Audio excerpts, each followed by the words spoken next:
What I'm about to tell you may shock you to your core. Or maybe, probably, most likely, you'll just think I'm batshit crazy. But if I can reach just a few of you out there, then I consider my job done. My job being to provide you with the tools to save your own lives in the months and years to come. But before we get into that, let me take you back to the start. This would be around the start of COVID, although I have no definite proof that the events are related. Back in mid-December 2019, when I was a mere taxpayer with a 8-to-5 job, I started noticing some weird stuff happening. One of my colleagues at the office started acting strange, seemingly from one day to the next.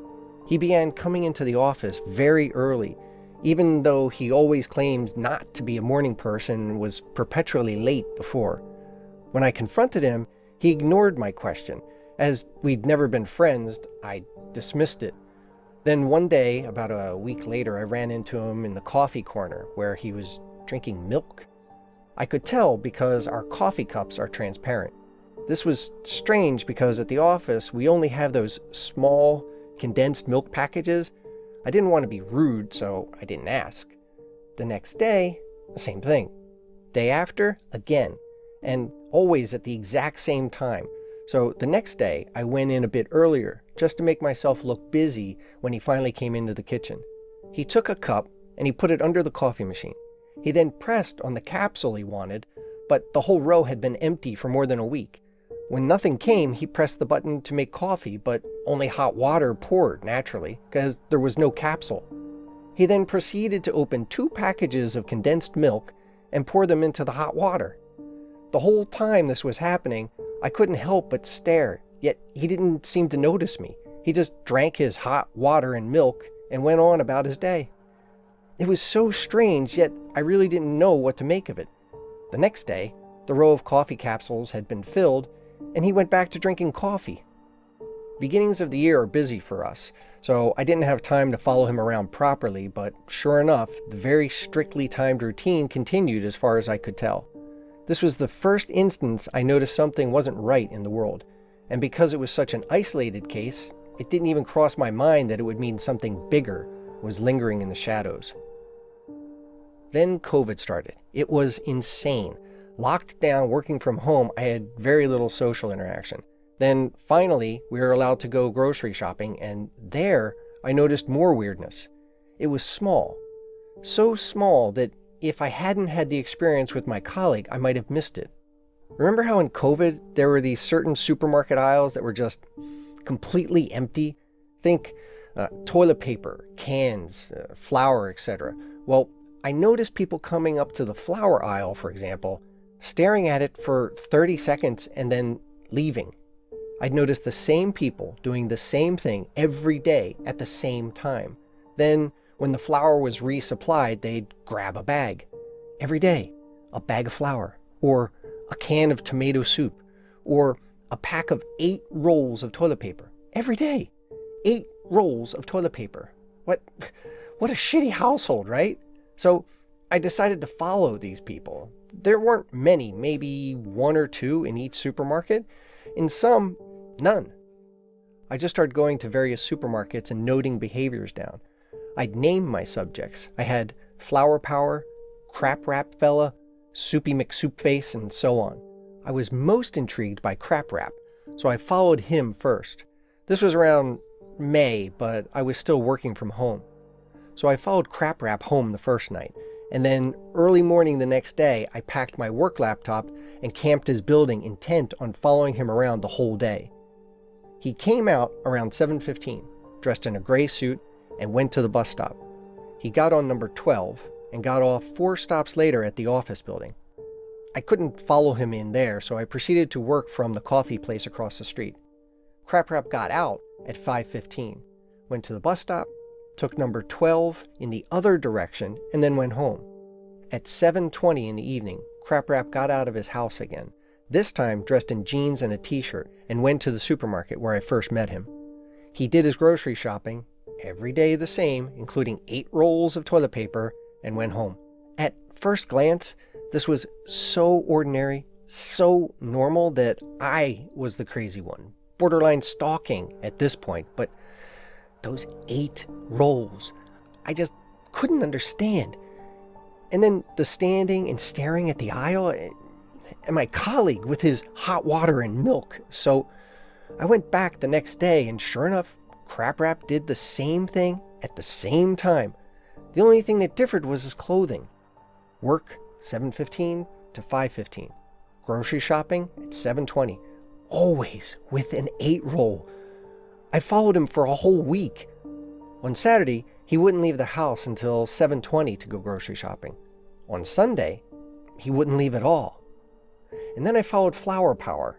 She also had a strict routine, a bit different from Crap Wrap's.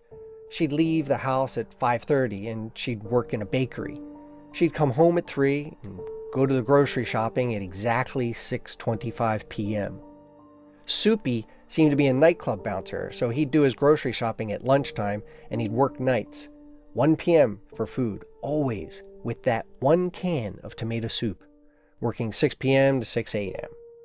None of these people drove cars. None of them were seen in the company of others apart from at work, and none of these people went anywhere else. My colleague, whom I named Coffeeson, had a routine of his own. It could be that I stumbled upon a few very sad people with not much going on for them, or it could be that there was a pattern. So I went online. At first I searched on regular sites, news outlets, and the normal part of Reddit, and I found nothing. Then I dug deeper, more obscure places, conspiracy theory subreddits and the sort. Sure enough, not long after, I stumbled upon similar anecdotes. I lurked around those websites and subreddits for a few weeks as they got more and more visibility. First, there were maybe a dozen people describing such happenings. Then, by the end of 2020, there were thousands of accounts. Not enough to become mainstream, but enough to catch the attention of mods and supervisors. The accounts started getting banned, and those posts and articles were removed. Beginning in 2021, there was little evidence that anything was happening. Sure enough, on my end, Crap Wrap, where was he storing all that paper? Soupy and Company was going strong, and I added a good 20 or more of these people to my list. It was getting difficult to survey them all. I decided to take action and talk to someone. I looked on Reddit for those accounts I'd been observing before, but not unexpectedly, I couldn't find them anymore.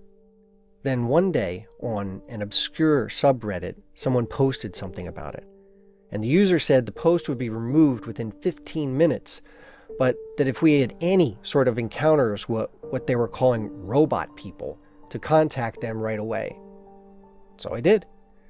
The user responded instantly, giving me another username. I was vetted for about an hour and then was directed to another user. This one asked me to describe my encounters with the robot people, and then I was directed to another user. I felt like I had called IT support and was being jerked around. Finally, after 5 hours in, I was given nothing but a web address and a forum. There, I could find again the thousands of accounts removed from the mainstream internet in the months prior. Since I promised myself I wouldn't be the quiet observer anymore, I started interacting with the forums. Soon enough, I was contacted by someone from my area. They had guessed my location based on Crap Wrap, who they observed at their local supermarket. There seemed to be a community that believed in the existence of the robot people, and I was invited to meet them in person. At first, I was very reluctant. For me, what I was reading in the forums and what I had experienced for myself, it became a little too much. I ignored the invite, and I distanced myself for a while. I have to add that this was now happening towards the end of 2021. Then in 2022, a series of aggressions around the world started.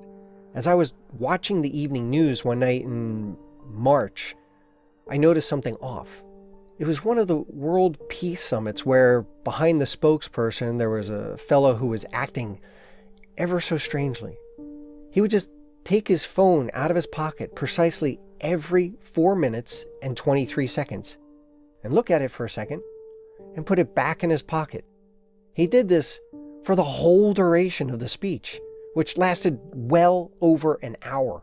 As the camera was filming the speaker, but also the other world leaders' reactions and questions, at one moment it hovered over the guy with the phone as he was taking it out of his pocket. The phone was not on. There was nothing on the screen. It was completely dark, like it was out of battery or something. So what the hell was he checking every 4 minutes and 23 seconds? Again, were this an isolated event? I wouldn't think twice about it, but with everything else combined, I was half sold on the robot people, and now I was convinced they infiltrated governments. So I went back to my forum and I wrote to the community. They replied to me within an hour and organized an emergency meeting for me that very evening. I attended. It was very informal. We met at a coffee shop in the center. Not a Starbucks, but one of those cozy local shops that are open late into the evening but serve nothing but coffee, soft drinks, and muffins. There were 6 people who came to meet me, but I was informed that there were many more out there in our city. The leader, or at least the delegated speaker, was called John. They wanted to know my experiences with dates and locations. When I told them about Coffeeson, they all seemed surprised. I seemed to be one of the very first observers. Most people did not notice anything strange until well into 2020. They were very cryptic and did not give much information. I think I was once again being vetted. And I must have passed their test when they gave me the address of their headquarters and told me to come the next day.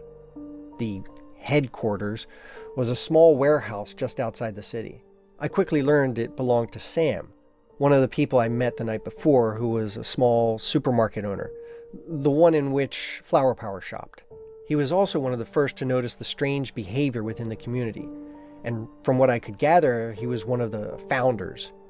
There was nothing much going on at the headquarters, for in 2022, they were still quite static, in the sense that they would meet, discuss what they observe, agree on who to follow next, etc.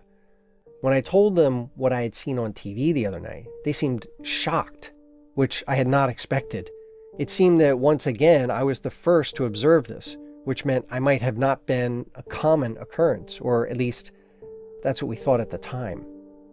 As violence increased throughout Europe and the Middle East, robot people could be spotted easier and easier, more and more frequently. I was not going to daily or even weekly meetings within the community, but I was keeping tabs on them and feeding them information whenever I had any. One day, Sam texted me and said I should stop by the headquarters as soon as I could manage. It was early 2023 and I hadn't been there in about 3 months. I stopped by after work.